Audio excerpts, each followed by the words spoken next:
علم حدیث کو اللہ تعالیٰ نے بڑی شان عطا فرمائی ہے، چونکہ جس زبان فیض ترجمان سے ہمیں قرآن ملا، اسی زبان فیض ترجمان سے ہمیں نبی علیہ السلام کا فرمان ملا۔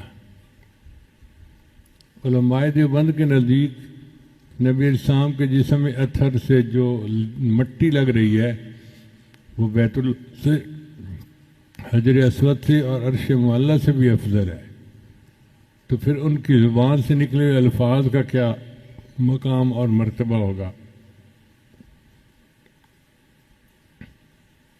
نبی اسلام نے ایک مرتبہ دعا دی، نضر اللہ امرأ سمع مقالتی فوعاها ثم ادعاها كما سمعها۔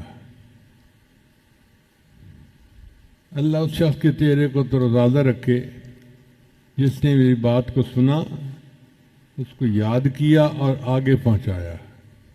اب یہ کتنی خوبصورت دعا ہے۔ چہرہ تو تروتازہ تب ہوتا ہے نا جب کوئی غم ہم نہ ہو، جب کوئی پریشانی نہ ہو، جب کوئی مصیبت نہ ہو۔ تو نبی علیہ السلام نے ایک لفظ کے اندر گویا دریا کو بند کر دیا کہ اللہ اس شخص کے چہرے کو تروتازہ رکھے کہ میری بات کو سنے، اسے یاد کرے اور دوسروں تک پہنچائے۔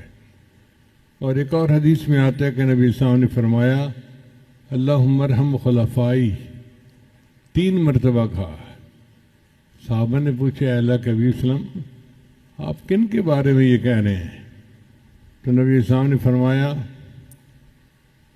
الذین یروون احادیثی، جو لوگ میری احادیث کی روایت کریں گے میں ان کے بارے میں کہہ رہا ہوں کہ وہ میرے خلفاء ہیں۔